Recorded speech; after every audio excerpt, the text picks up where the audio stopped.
na sa bundok? Sakit lang sa... Hindi naman. Galing lang sa ulang kahapon.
Babado si Luis.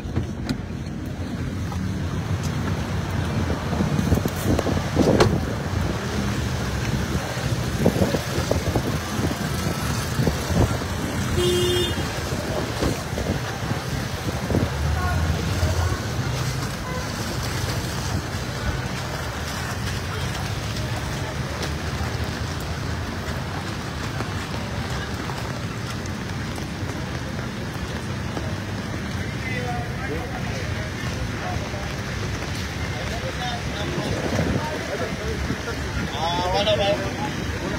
Tapos ay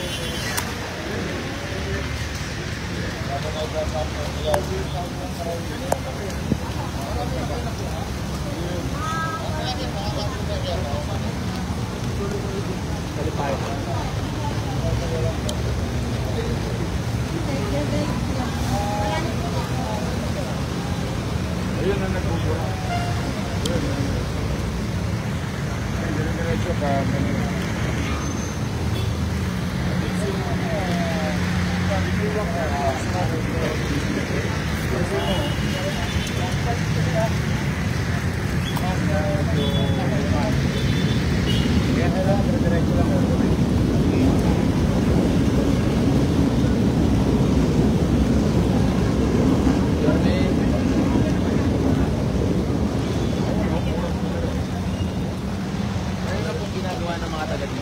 Ayun pa rin, wala pa rin dito. Alisin yung mga lupa, burat, nakapara talaga sa train. Yun talaga, diglati talaga.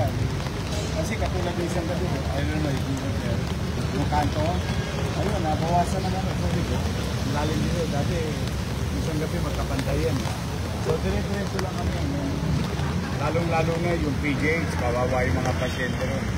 Ano naman, non-stop, kahit na bumabagyo, mag-uwi to hospital, yung mga taga-TPS. So far, humupa na raw kasabi ko ng DRMO. Marami ng area. But we're taking advantage of konti ang sakyan, mahina mo lang. Although kahit dry season, papatira kami ng papatira. Katulad nung 2 weeks ago, nagsimula na yan. Kaya lang ito talaga, nawiwirduhan lang ako talaga dito sa Top Avenue. Bakit po kaya, sir? Eh kasi, paputol-putol. May baha, may walang baha, patalon-talon. So, isa-libot mo ito pagka titingnan mo. So, kaya yung mga area, persistent yung pagbaha, talagang pinabubuksan ko kahit na very challenging. Maawan Diyos. Pagka so far yung iba, nakita namin, karoon ng ginhawa. Ang businesses dito na lang dito.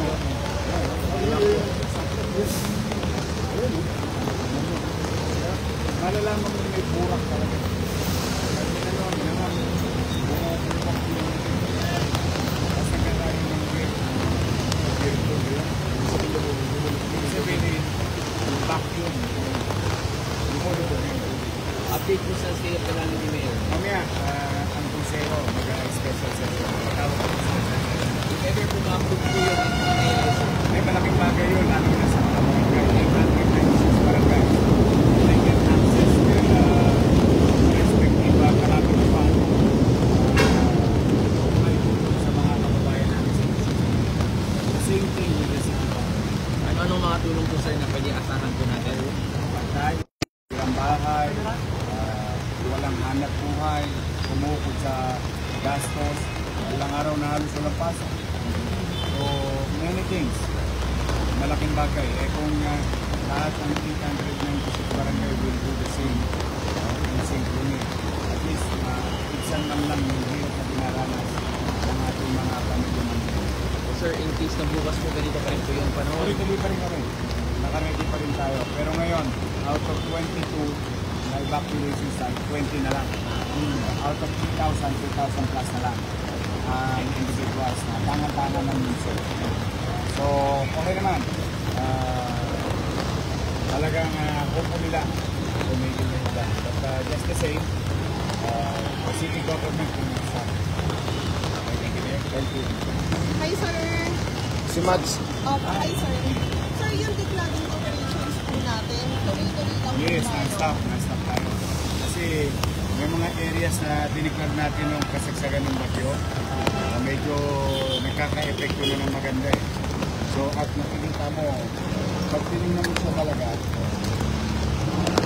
pag-angat mo yung pangbuhay at saka yung mga suction namin, nakita mo yung bura. So desiltation talaga maaaring nakatulong na mabilis ang humupay yung pagbaha. Sir, after ng top, ano po yung susunod natin? Marami pa. Ngayon it's gonna happen everywhere in the city. I think we found a way to at least mapabilis, mapababa ang pagtaas ng tubig. Pero talaga ito, I hope that DPWH will help Metro Manila for that matter, to do desiltation. Marami kasi, katulad yung isang gabi, kita namin, natakpan ng asfalto yung mga imbornal. So, hindi na pa-pump out yung mga bura.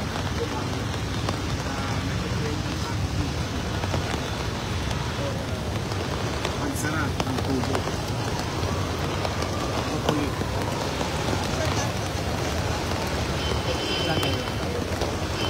Sa pagkukungan natin ngayon, yung dati kang pinauna ko sa natin na kanila. Pero ito na nga, instead of hulaan namin ng hulaan, ano ang problema.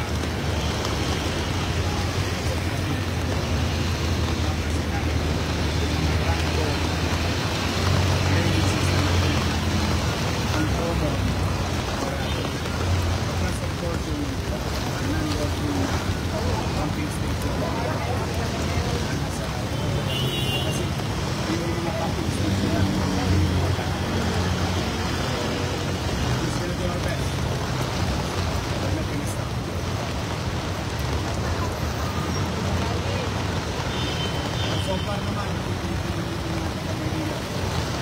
kahapon talagang malaking delay ng connection. So magkakaroon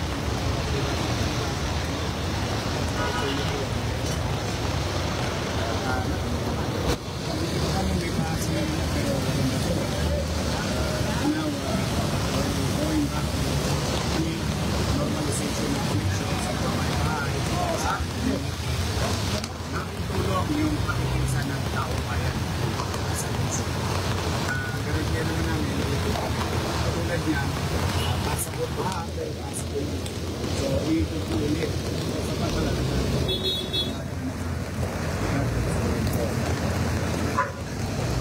Ayan, sis. Thank you. Sako-sako tayo. Pag gano'n nga, salo. Buhang eh. Salo. Buhang to.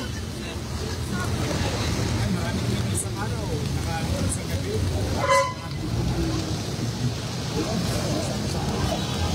Talagang you won't miss it eh. Nakakagod ng ano. So, just imagine, let's just say, isang sako buhang. Ha? Black yung training.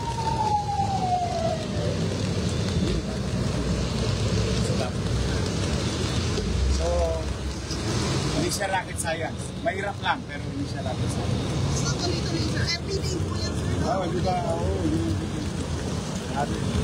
the least thing that we can do is really to confront it. We don't want to point fingers. The local government will address it. Our own little bit. With whatever resources that we have. I'm just grateful as a DPS sa City Engineering. And of course, other agencies, MMDA and DPWH. Best effort. Thank you, sir.